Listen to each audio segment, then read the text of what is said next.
औज़ुबिल्लाहि मिनश्शैतानिर्रजीम बिस्मिल्लाहिर्रहमानिर्रहीम। मोहतरम नाज़रीन, मेरा आज का मौजू है खाने से पहले और बाद में हाथ धोने के तिब्बी और मानवी फ़वाइद। खाने के बहुत सारे आदाब बयान किए गए हैं, उनमें से एक अदब क्या है, खाने से पहले और बाद में हाथ धोना चाहिए। अगर किसी को इसकी अहमियत का पहले पता ना हो तो इन दिनों में, इन 2 सालों में कोरोना की वबा की वजह से जो आलमी इदारा सेहत ने कुछ उसूल बताए थे इसे बचने के लिए, उनमें से एक क्या था, हाथ ज़्यादा से ज़्यादा धोने थे, मास्क लगाना था और इस तरह की चीज़ें। तो हम लोग हैं रसूल खुदा सल्लल्लाहु अलैहि वसल्लम के मानने वाले, और उन्होंने आज से 1400 साल पहले, यानी तबीबों के तबीब सरदार ने हमें आज से 1400 साल पहले ऐसे तिब्बी कवानीन बता दिए थे कि जिन पर अमल करके हम बीमारियों से बच सकते हैं। और अतः बताया था कि किस हाथ से खाना खाना है, किस हाथ से पाखाने और पेशाब को साफ करना है, किस हाथ से कौन सा काम करना है, ये सब कुछ बता के गए हैं हमारे करीम रसूल खुदा सल्लल्लाहु अलैहि वसल्लम। तो अगर हम उनकी बातों पर अमल कर लें तो हम बीमारियों से भी बच सकते हैं और उसके मानवी फ़वाइद भी हासिल कर सकते हैं, मादी फ़वाइद भी हासिल कर सकते हैं। हम आलमी इदारा सेहत और उन दूसरे बहुत सारे इदारों से बेनियाज हो सकते हैं। अतः उन्होंने इतनी तबलीगात की इन दिनों में कि लोग नफ्सियाती मरीज हो गए। हाथ धो धो के मुख्तलिफ किस्म की चीज़ें, मुख्तलिफ किस्म की क्लिप आए, मुख्तलिफ किस्म की वीडियोज़ आए इस मौजू पे। तो रसूल खुदा सल्लल्लाहु अलैहि वसल्लम क्या इरशाद फरमाते हैं, खाने से पहले और बाद में हाथ धोना बदन के लिए शिफा और रोज़ी में बरकत का सबब बनता है। यानी बदन के लिए एक तो शिफा है, इंसान बीमारियों से बच सकता है, और दूसरा क्या, बीमारी उनका इलाज हो सकता है इसके ज़रिए से, और दूसरा रिज्क और रोज़ी में बरकत इंसान को नसीब होती है। अल महासिन जिल्द नंबर 2 सफ़ा नंबर 201 हदीस नंबर 1591। इसी तरह रसूल खुदा सल्लल्लाहु अलैहि वसल्लम का इरशाद है, खाने से पहले हाथ धोना फ़क्र को ख़त्म करता है और खाने के बाद हाथ धोना परेशानी को दूर और आँखों को सलामती अता करता है। मकारिमुल अखलाक जिल्द नंबर 1 सफ़ा नंबर 301 हदीस नंबर 950। यानी टेंशन का इलाज है और आँखों की सलामती के लिए मुफीद है खाने से पहले और बाद में हाथ धोना।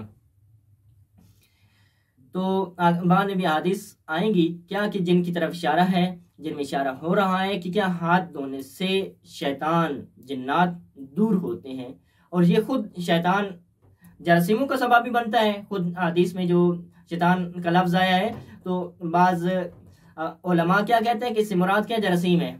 बाज़ उलमा आता है खुद, यानी वो दूसरे गैर तभी मुश्किलात भी मुराद लेते हैं बाज़ हदीस में, किसी दूसरी खासतौर पे इसमें तो यानी तफसीर हो रही है परेशानी जो ज़हनी मुश्किलात होती हैं। बाद में बाज़ हदीस में यानी हदीस की जो किताबें जैसे बिहार है, मुस्नद शहाब है, यही हदीस उसमें अल्लिमम का लफ्ज़ आया जिसका मतलब दिमागी, और ये इस तरह की बीमारियां जो ज़्यादातर होती हैं वो गैर तबी मुश्किलात की वजह से होती हैं, और उनमें से क्या है, एक दिमागी ज़हनी बीमारी है।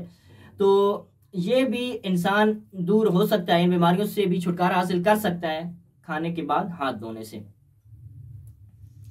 रसूल खुदा सल्लल्लाहु अलैहि वसल्लम का इरशाद है, अगर तुम में से कोई इस हालत में सोए कि हाथों में गोश्त की बदबू हो, यानी गोश्त की चिकनाई वगैरह लगी हो और उसे बदबू फैली हुई हो, तो क्या होगा, यानी बदबू भी हो और हाथ भी ना धोए, तो इस हालत में उसको कोई नुकसान हो तो किसी और को मजम्मत ना करे, यानी खुद उसकी मजम्मत होनी चाहिए, खुद अपने आप को मुलामत करे कि इसका नुकसान जो हुआ है खुद इसकी गलती की वजह से हुआ, इसकी सुस्ती की वजह से हुआ, इसकी कोताही की वजह से हुआ है। सुनन इब्न माजा की ये हदीस है। इसी तरह रसूल खुदा सल्लल्लाहु अलैहि वसल्लम का इरशाद है कि जो भी खाना खाता है अपने हाथों से गोश्त की चर्बी को धोए ताकि जिनके साथ इसकी मुलाकात होनी है इनको अजियत ना हो। दूसरे जो अभी तक पहले फ़वाइद हदीस में बयान हुए वो खुद इंसान के मुताबिक थे। अब ये है कि हम ऐसे काम भी ना करें कि जिनकी वजह से दूसरों को अजियत हो। मिसाल तौर पे कोई सिगरेट पीता है तो किसी के दरमियान में बैठा होगा तो दूसरे को अजियत हो रही होती है। तो ये भी इसी तरह ही है कि इंसान जब खाना खाएगा और हाथ नहीं धोएगा, उसके हाथों के ऊपर चिकनाई लगी होगी, मुमकिन सलाम की वजह से उसको अजियत हो, उसके हाथों के ऊपर चिकनाई लग जाए, या जो किसी दरवाज़ा खोलेगा और कई वजह से, और यहाँ हाथों में बदबू पड़ जाएगी तो उसकी वजह से उसको अजियत होगी। तो दूसरों की अजियत से भी बचना चाहिए। यानी हम अगर माशरे में सही तरह से ऐसे इंसान रहना चाहते हैं कि जिनको लोग पसंद करते हों, तो हमें साफ सुथरा रहना पड़ेगा। और साफ सुथरा रहने का एक मिसदाक क्या है? खाने से पहले और खाने के बाद हाथ धोना। उसके अलावा एक और भी फलसफा रसूल खुदा सल्लल्लाहु अलैहि वसल्लम ने बयान किया है कि खाने से पहले और बाद में क्यों हाथ धोने चाहिए। तो फलसफा क्या है कि शैतान इस बाकी बची हुई जो चिकनाई होती है इसको सूंघता है, इसकी बू को सूंघता है। जब शैतान नज़दीक होता है तो उसकी अपनी मुश्किलात होती हैं। ये दाइमुल इस्लाम की हदीस है, जिल्द नंबर 2 सफ़ा नंबर 121।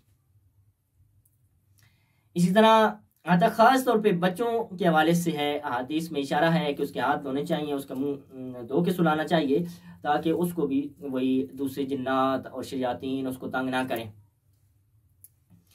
रसूल खुदा सल्लल्लाहु अलैहि वसल्लम इरशाद फरमाते हैं कि अपने बच्चों के हाथों को खाने की चिकनाई धोएं, अपने बच्चों के हाथों के ऊपर जो चिकनाई लग जाती है उसको धोएं, क्योंकि शैतान इस बची हुई चिकनाई को सूंघता है और उसका नतीजा क्या निकलता है? बच्चा ख्वाब में डरता है और नाम अमाल वाले जो फरिश्ते होते हैं वो उनको अजियत होती है। और भी हदीस में इशारा है, ख़ासतौर पे सफाई के हवाले से है। यानी ये तीनों जो मेरे ज़हन में और भी होंगे हदीस, लेकिन मेरे ज़हन में 3 है। मतलब एक क्या कि मिसवाक के हवाले से हदीस है कि मिसवाक ना करने की वजह से फरिश्ते वही दूर हुए। उसके अलावा क्या है कि जनाबत की हालत में कहा जाता है कि फरिश्ते और ये दूर होते हैं।